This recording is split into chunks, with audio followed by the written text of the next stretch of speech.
Please help me welcome Peter and John. Thanks. Thank you very much. Really happy to be here, excited to be talking about this topic. In fact, when we saw that Evan Shapiro's title for his keynote was also Peak TV, we got really psyched and we decided that we were going to call ours Peak TV as well, mostly because I wanted to suggest it as a drinking game as we go through the conference, which I think I'm going to do whether or not you do it with me. But anyway, Evan had a super interesting talk today about Peak TV from a perspective, about a financial perspective. When it comes to the financial health of the industry, what does Peak TV mean? I thought that was a fascinating way of looking at it. We're going to look at it from a slightly different perspective, from the perspective of the consumer and what it means for the consumer, and then by extension, what it means for brands. We in fact have done quite a bit of work on Peak TV. In fact, if you're like me, you like reading footnotes on charts, and when you were looking at Evan's presentation, you probably saw the hub attribution at the bottom of a lot of those charts. Another way to be psyched. Anyway, so just some background. The amount of content you all know continues to grow from various providers. The FX, famous now indicator of number of scripted shows, growing exponentially, or at least additionally, over the course of time from 2010 to 2017 at 487. Scripted shows is where we ended up in 2017. Now, a small portion of that increase came from online services, the big three SVODs, Amazon, Netflix, and Hulu. A small portion being an increase of over 675%, so close to 700% increase in scripted content coming just from those sources.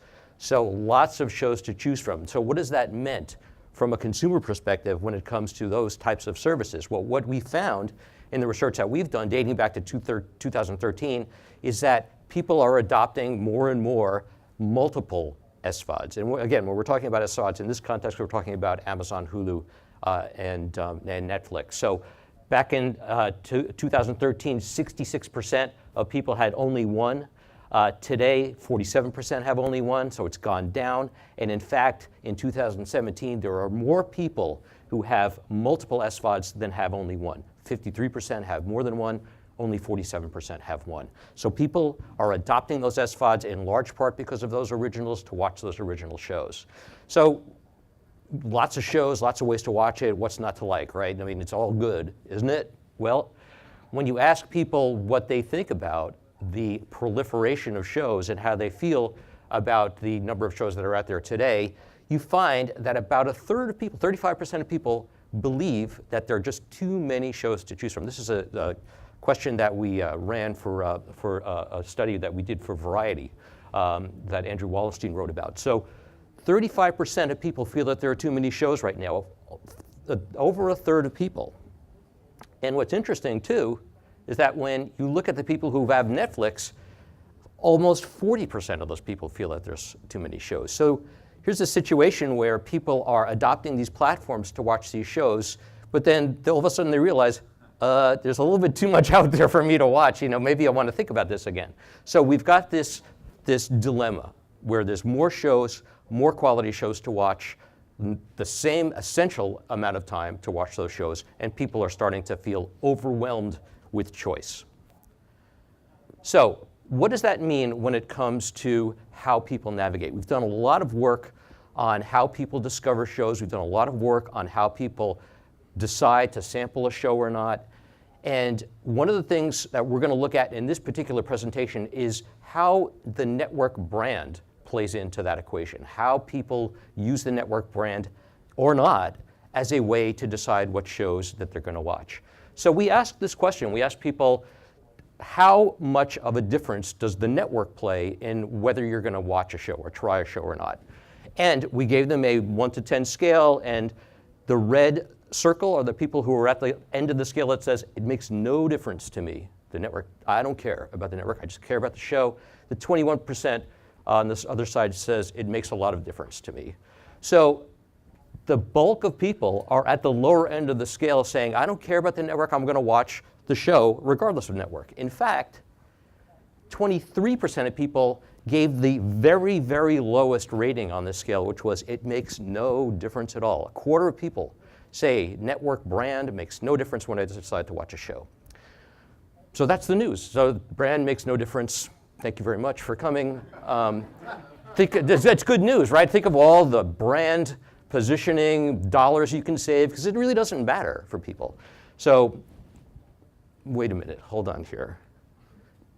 Is that really the case? Is it really true that when people say brand doesn't matter, does it really not matter? So we wanted to dig further into this and understand whether it really matters or not. So we did that in a couple of ways that we're going to cover in the rest of this presentation. We're going to look at how people would choose brands in kind of an a la carte environment. If they could choose only the networks that they wanted, which networks they would choose, and would it make a difference? Would we see people making distinctions by network, or would they just say, I don't care, it's the show? We're going to look at assumptions people make about the quality of shows on particular brands to see if there's any difference there.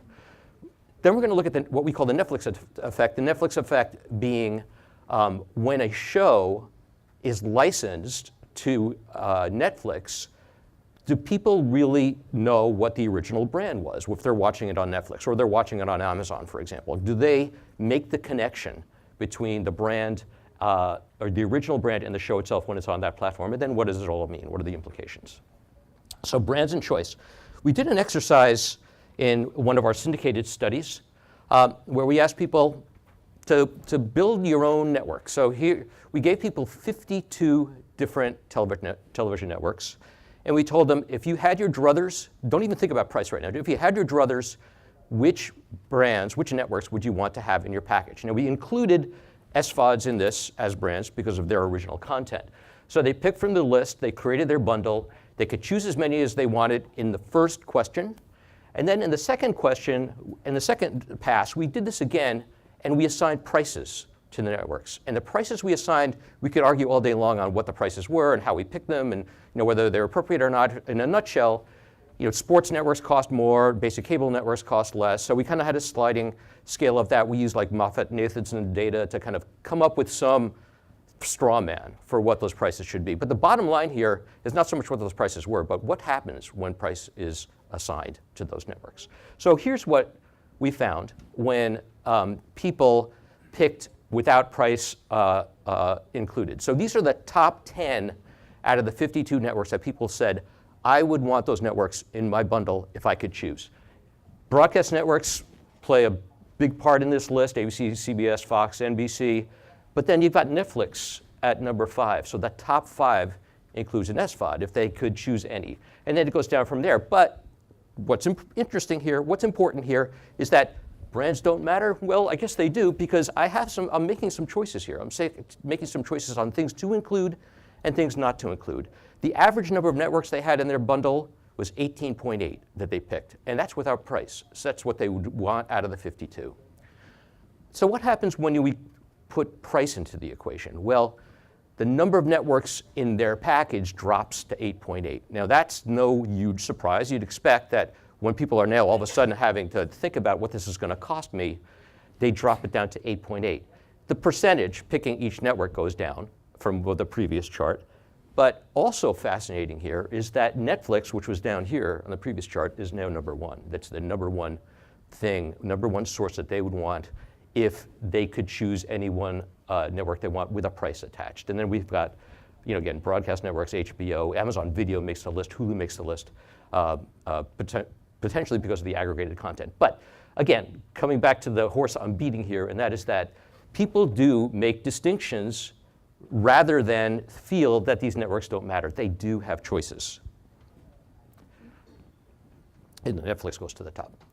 Okay, so brand matters. Brand matters when it comes to people making choices. Why? What is it that causes these perceptions about brands? So we wanted to take a further deep dive into this and understand what assumptions people have about brands, if any. And again, they said brand doesn't matter. I'm just going to watch the show based on the description of the show. So we put that to the test, specifically and explicitly put it to the test. We came up with 4 non-TV shows. We came up with 4 shows that at some point in their recent history were actual pilots of shows that were developed. Some of them actually came very close to going on the air, but they never made it onto the air. So we picked 4 of those pilots, and they covered a mix of genres. So we had a comedy, a drama, a competitive reality show, and a lifestyle reality show. Each concept we showed to people with a description of the plot and characters, as you would if you were just promoting the show. And we randomly assigned a network to each respondent. So respondent A saw the comedy with network B, respondent B saw the comedy with network C, et cetera, et cetera. And then we wanted to compare. Because again, if brand doesn't matter, it should be equal interest across the board, regardless of network. And so then we asked them to tell us their level of interest based on the show and the network combined. So I won't go through the whole descriptions of the shows, but just so you'll see the networks that we tested. The networks that we tested included our clients who were interested in being part of this test, as well as some others that we put in there. So this was the comedy. It was about somebody who owned a paraphernalia gag shop and uses them in her personal life.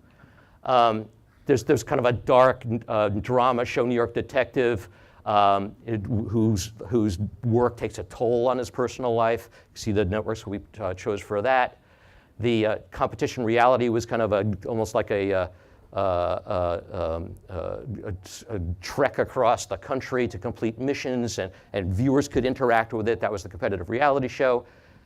And then the lifestyle reality show was a series about a mortuary operating in Texas where everybody knows everyone. This is lifestyle reality. This show came this close to being on the air until somebody noticed a stench in the parking lot of the actual funeral home, and the police discovered rotting corpses in the basement of the funeral home. So that's why I didn't make it. So, but look it up. It's real. So anyway, like I said, if brand doesn't matter, there should be equal interest in this show, regardless of brand. This is the percentage of people who were interested in the show itself across the brands. 36% for the drama, 30% for the competitive reality, 29% for the comedy, and 20% for the lifestyle reality. So what I'm going to show you are the brands that lifted the interest above this general average, so that were higher than above the general average. The drama, 36% was the average, but when people heard, oh, it's on HBO, 47% were interested. If they heard that it was on ABC, 46% were interested. And so you go down the line, you see that these were the top brands that generated interest in this show, which was described the same for all the other brands. Netflix, we've tested Netflix's brand image as a drama producer very high generally. For this particular one, it was still in the top. Didn't quite make the very top of the list, but HBO at the top of this one. The comedy, TBS wins out on this one. So when people heard this comedy was going to be on TBS, significant interest. This is in the midst of TBS's positioning, with a lot of comedy content, positioning itself as a comedy network, and it paid off. So this is a great example of how you can influence people's perceptions of brands with a brand campaign. This, compared to all these other networks, TBS was the top of this one. For the competitive reality, Netflix at the time didn't do any competitive reality. But when we told people, oh, Netflix is doing a competitive reality show, they said, wow, that sounds interesting, I'll watch it. So 47%, much higher than the average if they thought that Netflix was going to be offering this. So there's an example of how Netflix's halo can have an impact in genres that they're not even well known for. And then HBO was second. And then the lifestyle reality, the one about the funeral parlor, HBO at the top, followed by Netflix. So those two generated the most interest in that particular show, with A&E in the mix as well. So really fascinating, I think, and it's one of the most fun exercises we've done in our research to see, just exactly what role network brand plays in what people choose to watch. And John's going to take you through the rest. Thank you. So I'm going to talk about, now that we've just covered this idea that Netflix kind of casts a halo over the content that they show, and that they even can, they've kind of created the ability to influence people's assumptions about content, even including genres of content that they don't necessarily make. The challenge is to figure out what is the impact sort of in general. We call it the Netflix effect, but there's shows that are distributed across lots of different platforms now.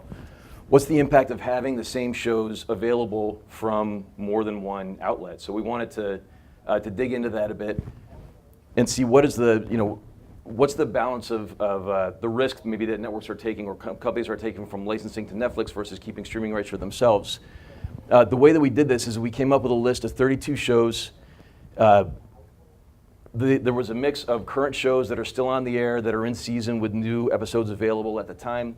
There were current shows that were in between seasons, so no new episodes on right now, but still a current show, all the way down to shows that were Netflix or other SVOD originals, so only available from that one place, and also shows like Friends that have been off the air for a long time. The only place to watch them is online, and there's no marketing or promotion or new episodes being made at all.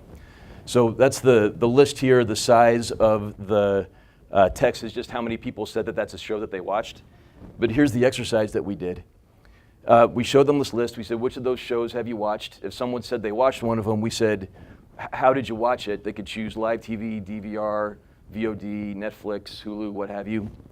And then we said, who originally created that show? And was it the one you watched it on? Where did that originally come from? And so what I'm showing you here is the percent of people by platform that they watched on, the percent of people who accurately told us the network that first created the show that they watched. So on SVOD, 69% of people correctly picked the right network, 68% on DVR, 63% on live TV. And at first glance, there's not a lot of difference between people's ability to attribute shows to the network that created them on SVOD versus on DVR or live TV. But remember that a bunch of those shows in that list were SVOD originals, so Orange is the New Black, Stranger Things. When you take them out and you limit the data just to licensed shows, only 41% of people who said they watched one of those shows on SVOD knew what network created it. And mostly, there were more people that gave a wrong network than said they just didn't know. So this kind of proves, which I think what most people suspected, is that once a show makes it onto Netflix, it may generate a very big following. It doesn't generate a lot of brand impressions for the network that created it in the first place. And these are the shows that were most and least correctly identified. So obviously, one thing that drives the names you see here is just when we fielded the survey, but there are some sort of overriding themes. So among the most correctly identified are shows that are exclusives and shows that are getting lots of buzz. So Stranger Things, Westworld, Game of Thrones, there's only one place that you can watch those, and therefore a lot more attachment to the brand. The least correctly identified ones, which most of these were still pretty heavily watched, were Friends, Sons of Anarchy, Friday Night Lights. Those are shows that lend themselves extremely well to Netflix, where there is a ton of seasons. I mean, they're good shows. There's a ton of seasons. There's a ton of episodes, and people binge view them. And all of these shows have created kind of a new audience, a second life for themselves online. Very, very few people know who created those shows in the first place. So it suggests that A, these shows are really valuable as entertainment vehicles to people, even though they're older, and B, that networks are giving up a lot by putting that onto Netflix, at least in terms of creating a direct connection with consumers in the future. So kind of to sum up, what does this all mean? And we'll try to hit on a few of those things and then take some questions. But one is that we've seen this coming, but it's here now. SVODs have truly redefined themselves from tech companies that distribute content into entertainment companies that create it. So here's one of our interviews with a guy describing how he thinks about Netflix as a content creator.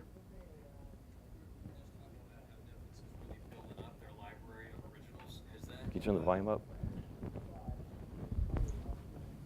Has that changed the experience of using Netflix? Have you noticed that there are more originals? And if you have, has that changed the experience of using Netflix at all? Said there's more, and I think that it's definitely made Netflix like a must-have in anyone's household when it comes to TV or any kind of just watching of any kind of material. I just feel like they have really created this credibility amongst themselves on the creative end. Before it was more like, all right, there's the service, it's a hub of, of old movies that you want to see, and they've kind of like transcended into this like hub of like where you find the latest and greatest of original programming, which kind of definitely brands them more than just being a replacement for Blockbuster. So what he said there about being a replacement for Blockbuster is kind of key. People started off, if you remember when Netflix began, they had no original series. It was literally the online equivalent of that blue bucket at Walmart with the $5 DVDs in it. And literally that's what it was. And they had just a ton of them, and they made it easy enough to use that people wanted to, they came to believe they could find value in this huge store of content that otherwise they would never have considered. But now they've really created the idea in people's heads that they can make content, and they created a halo. Even the shows like House of Cards that cost a fortune and by most estimates didn't, had a good audience, but not necessarily up to the point of what they spent on it. But what it did is it created Netflix fans, people that believe in Netflix, out of folks who didn't even watch that show just because they saw a really high quality show. They're like, what else are these people going to come up with? Which was they did by design, and it works. Another thing that we found, as we mentioned, is that consumers are overloaded with content and platforms. And when we started this in 2013, the average person used 2.6 different TV sources, so live TV, DVR, VOD, Netflix, Hulu, what have you. 2.6 in 2013. Now it's up to 4.4. As Peter mentioned, a lot of those platforms that people are using are these bottomless pit of content, SVODs, so that exacerbates the amount of content that they're managing even more. But this creates a reluctance on the part of people to sample too widely. Shows nowadays is kind of, they're just oversaturated with shows. I can't keep up. I don't have the time to watch all these shows, and everybody is giving me constant suggestions as to what I can watch, and I'm getting anxiety because I haven't watched a show that is not even a real thing. So, yeah. But that's something that we hear, like anxiety, it's funny, but that's actually people that's the word that they sort of express. Like it must be some kind of a subconscious feeling about what am I missing? And people need some kind of a tool to navigate all of this stuff. And one of the other things finally that we found is that, especially because they're feeling so overwhelmed, people want to focus just on the brands that they care about. By definition, a traditional paid TV bundle is some brands that you care about and a whole bunch of brands that you don't. And one would think that maybe people look at that as a good deal because more content is always better than none. But if you remember from the slide that Peter showed earlier, even when we gave people a list of 52 networks to choose from and said, pick any of these that you want, they could have picked them all. People only picked 18 or 19 out of 52, even when there was no cost implications of not doing that. And so one thing we're finding is that people are kind they're actually putting a premium on simplicity where they'd be willing to pay more for a fewer number of channels. So here's a woman describing that. Yeah, I think like that is a lot more appealing than a general cable package, right? Because I can pick the things that I actually care about or that might be interesting. And I think I would rather like pay for fewer channels and get the channels I want than pay for a lot of channels that I don't need. So you'd rather, even if it meant you were paying more per channel, you'd rather have a set of channels and you use all of them than pay for a ton of channels and you only use a small number. Right, exactly. So to me, that's a huge admission. I mean, that says that people would rather pay more per channel and have a smaller number of channels, but it's just the channels that they use. They might be paying less in total, but for each one of those channels, they're paying a premium. And so this suggests some shifts in how content can and should be marketed to people. One example is Amazon Channels. Amazon Channels delivers TV exactly the way that she just described. So there are some big high-profile add-ons that you add onto your Amazon subscription like HBO or Showtime, but there are a huge number and a growing number of really small, really specific genres, independent horror films, concert documentaries, really narrow niches of sports content like Sports Illustrated TV. all of those are so narrow that they would have trouble on live TV because the number of people, the universe of people who is interested and who's available to watch when that show is on live is going to be really small. But the people that really feel passionate about that content, who can get it on demand, will pay more. They'll pay $3-4 a month to have that because it means a lot to them, and they'll make it part of this small number of channels that they feel really passionate about all of those, all of that content. They'll pay more than they would if that was part of a pay TV bundle. And pay TV operators are starting to catch on to this too. A couple of new apps, AMC Premiere and FX Plus, that let you add commercial-free content to your pay TV subscription. You can add it on, you can take it off. People that feel really passionate about those brands, passionate enough to get access to behind-the-scenes content or to watch without commercials, can easily add that, and the extra charge goes right through their cable subscription, so there's no other account to manage, there's no other platform to manage. And we're also seeing big results from things that Comcast in particular is doing by integrating brands from outside of the pay TV universe into their set-top box, the biggest example being Netflix, where Netflix is now imported and those movies and TV shows show up as part of your regular VOD. In one of our recent surveys, we talked to people who have the X1 platform. They also have Netflix. And we said, have you yet logged into Netflix through your set-top box? Half of those people said they had. Another 20% said, I haven't yet, but I'm aware that I can do that. So, and when we looked at the kind of the most valuable, the most vulnerable pay TV subscribers, so the high value folks who have premium channels, they have HD, they have a DVR, 83% of those people who also have Netflix said they had logged in through their set-top box to watch Netflix that way. So it's that's something that never, a pay TV operator never would have done that a couple of years ago. It would be sort of anathema to give people access to something outside, the walled garden of your own service and content. But Netflix in doing that is cooperating with the way that viewers want to watch. They're making the viewing experience easier.